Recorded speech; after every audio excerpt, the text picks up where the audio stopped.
Bismillahirrahmanirrahim. Assalamualaikum warahmatullahi wabarakatuh. Perkenalkan, nama saya Katyana Jun Fusriyat, nomor induk 11905 1000184 dari kelas dan prodi 4D Komunikasi Penyiaran Islam. Bismillahirrahmanirrahim. Innal hamdalillah nahmadu wa nasta'inuhu wa nastaghfiruhu wa na'udzu billahi min syururi anfusina wa min sayyiati a'malina. May yahdihillahu fala mudhillalah wa may yudhlil fala hadiyalah. Asyhadu an la ilaha illallah wa asyhadu anna Muhammadar Rasulullah la nabiyya ba'dah. Baiklah, berdirinya saya di sini, saya ingin menjelaskan materi tentang memelihara silaturahmi. An Anas bin Malik radhiyallahu anhu qala sami'tu Rasulullah sallallahu alaihi wasallam yaqulu man sarahu an yubsata lahu fi rizqihi wa yunsa'alahu fi atharihi falyasil rahimahu. Artinya, Anas bin Malik radhiyallahu anhu berkata, saya telah mendengar Rasulullah sallallahu alaihi wasallam bersabda, siapa yang ingin diluaskan rezekinya dan dilanjutkan usianya, maka hendaklah menyambung hubungan silaturahmi. Hadis di atas menjelaskan tentang silaturahmi. Silaturahmi secara bahasa berarti rahmah, yaitu lembut dan kasih sayang. Sedangkan secara istilah, silaturahmi artinya menyambung tali persaudaraan. Hadis tersebut menggambarkan betapa pentingnya silaturahmi dalam kehidupan umat Islam. Hal ini karena menyambung silaturahmi berpengaruh terhadap rezeki yang merupakan bekal hidup di dunia untuk mengabdi kepadanya. Selain itu, orang yang menyambung silaturahmi akan dipanjangkan usianya.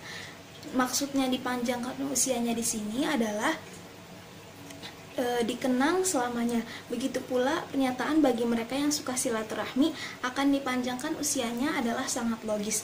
Meskipun membutuhkan pemahaman yang berbeda, memang benar umur manusia itu sudah dibatasi dan tidak ada seorang pun yang mampu mengubahnya selain Allah Subhanahu wa taala. Itu dinyatakan dalam Al-Qur'an. Akan tetapi, dengan banyaknya silaturahmi, ia akan berbuat banyak kebaikan dengan sesama manusia lainnya. Yang berarti pula, semakin banyak mendapat pahalanya akan lebih banyak daripada orang yang tidak pernah bersilaturahmi walaupun umurnya sama. Dengan demikian, seakan-akan ia memiliki umur lebih panjang walaupun hakikat umurnya sesuai dengan yang telah Allah tetapkan padanya. Selain itu, orang yang banyak melakukan silaturahmi walaupun sudah meninggal, dia akan banyak dikenang dan diingat dan dibicarakan seolah-olah ia masih hidup. Syekh Abdul Aziz bin Bas ditanya, siapa sajakah yang termasuk saudara serahim dan siapa yang disebut kerabat? Sebagian orang berpendapat kerabat istri bukanlah saudara serahim. Syekh Abdul Aziz bin Bas menjawab, saudara serahim adalah kerabat yang satu nasab atau satu keturunan dari pihak ibu dan ayah. Mereka itulah yang disebut oleh Allah Subhanahu wa taala dalam surat Al-Anfal dan Al-Ahzab. Kerabat yang paling dekat adalah ayah, ibu, kakak, nenek, anak, cucu yang satu garis keturunan.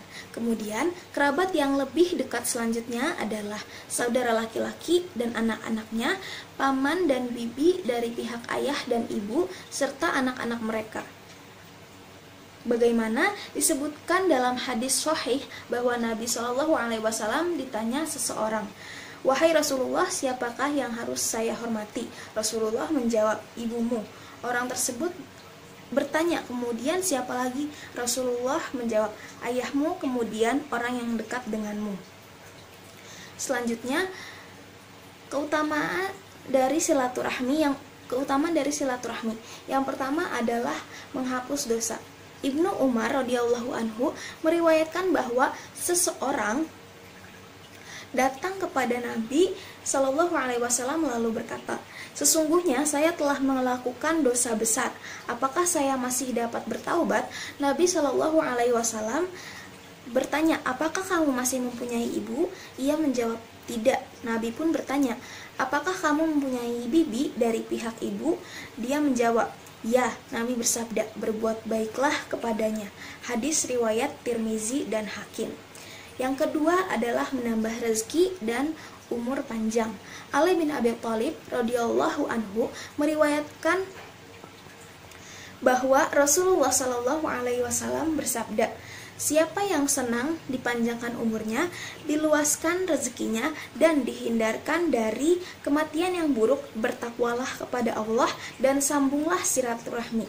Hadis riwayat Ahmad. Abu Ayyub. Yang ketiga, larangan memutuskan silaturahmi. Abu Ayyub Al-Ansari berkata, Rasulullah Shallallahu alaihi wasallam bersabda, tidak dihalalkan bagi seorang muslim memusuhi saudaranya lebih dari 3 hari, sehingga jika bertemu saling berpaling muka, dan sebaik-baik keduanya adalah yang mendahului memberi salam. Hadis riwayat Bukhari. Begitulah penjelasan dari saya, kurang lebihnya mohon maaf. Wassalamualaikum warahmatullahi wabarakatuh.